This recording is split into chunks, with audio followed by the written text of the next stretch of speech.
Unahin muna natin ang resulta sa laban ni Ira Villegas dahil natalo ito via unanimous decision kontra Thailand. Congratulations pa rin kay Ira Villegas dahil silver medal ang nasungkit sa SEA Games. Maraming nagsasabi na mukhang pinabura ng Thailand sa naging decision ng hurado. Pero ganun talaga ang laro sa boxing minsan. Kailangan na lang tanggapin ang pagkatalo lalo na sa SEA Games. Kailangan dyan malinis ang panalo mo lalo na Thailand ang kalaban. Minsan meron talagang home court advantage lalo na kung dikit ang score. Kaya congratulations pa rin kay Ira Villegas dahil sa silver medal. Sa ibang banda, Weljan Mindoro sinabing babawi na lang sa professional dahil malaki ang binaba ng timbang. Galing 92 kilos to 75 kilos.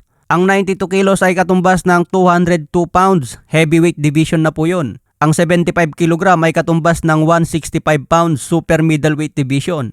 Si Mindoro ay lumalaban sa 160 pounds middleweight. Kaya mababa ang timbang na nilalabanan ni Mindoro sa professional at mas mabigat pa ang nilabanan niya sa SEA Games. Sinabi pa ni Mindoro na 7 versus 1 ang naging laban niya kaya natalo. 5 judge plus referee plus boxer.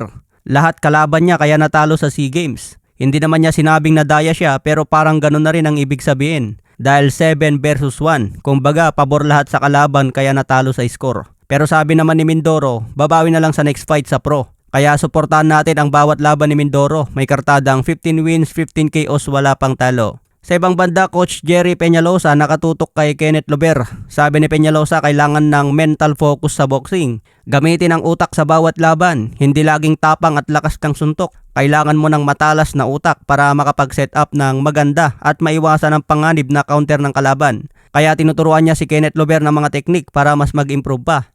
Kaya malaking tulong talaga ang pagkakaroon ng coach na matalino dahil mahasa ng gusto ang boksingero. Hindi lang basta suntok at bumato na mga combination dahil basic na lang yan sa mga boksingero. Magkakatalo na lang yan sa diskarte at pag-set up ng kombinasyon para maging epektibo.